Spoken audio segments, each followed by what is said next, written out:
看到塔克拉玛干沙漠锁边合拢，沙特会请中国帮忙绿化沙漠吗？位于中东国家的石油大国沙特阿拉伯，它拥有广阔的沙漠，其中以卢普哈利沙漠最为著名。而近日，我国最大沙漠塔克拉玛干完成锁边合拢，沙特会请中国帮忙绿化沙漠吗？今天就让我们来了解一下，观看中不要忘记点赞关注。1. 塔克拉玛干沙漠顺利锁边。塔克拉玛干沙漠位于新疆南疆的塔里木盆地中心，北侧毗连天山山脉，南至昆仑山脉，北接帕米尔高原，东抵罗布泊洼地。沙漠呈椭圆形，整个沙漠东西长约1000千米，南北宽约400千米，面积达33万平方公里。它不仅是中国最大的沙漠，也是世界第10大沙漠，亦是世界第2大流动沙漠，仅次于阿拉伯半岛上的卢普哈利沙漠。塔克拉玛干沙漠的面积占新疆的20%，甚至比越南的面积都要大。沙漠气候极端干旱，属暖温带干旱气候，其平均年降水不超过100毫米，最低只有4-5毫米，而平均蒸发量却高达2500至3400毫米。沙漠里沙丘延绵，受风的影响，沙丘时常移动，如果不进行干预，很有可能一步步向外扩散，最后吞噬周边的绿洲水源。我国的科研人员与治沙工作者为了防止沙漠化的扩大，在1978年对塔克拉玛干沙漠进行了综合治理。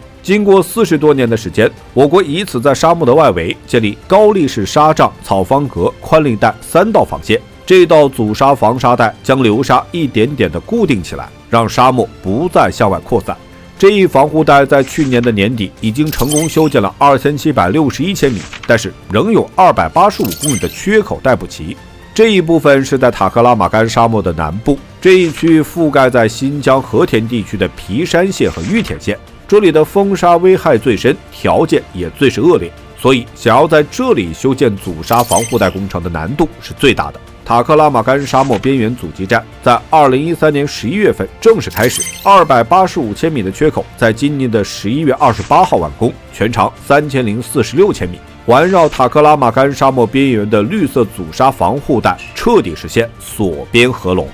2. 沙特下定决心治理沙漠。沙特以及中东地区面临着荒漠化和气候变化等环境问题的严峻挑战，每年因沙暴遭受的经济损失大约130亿美元。为此，沙特提出了绿色沙特倡议，计划未来几十年在沙特植树100亿棵，并将可再生能源在全国电力供应中提升至50%。目前，西亚和北非国家的干旱、荒漠化和土地退化问题严重威胁当地的生态和生计。该地区3/4的耕地已经退化，60%的人口已经面临缺水。到2050年，这一数字还将增加。中国治沙成功后，沙特的民众纷纷感叹，他们说：“既然我们国家能够做到，那么沙特也能将沙漠变绿洲。”他们更是相信我们国家的治沙技术成功带动整个中东地区的沙漠变迁，这也反映出中东国家对于绿化荒漠的渴望。沙特并非偶然才对我国的治沙技术抱以热情，沙漠化的治理并不仅是改善环境，还蕴藏着国家发展与国际合作的巨大潜力。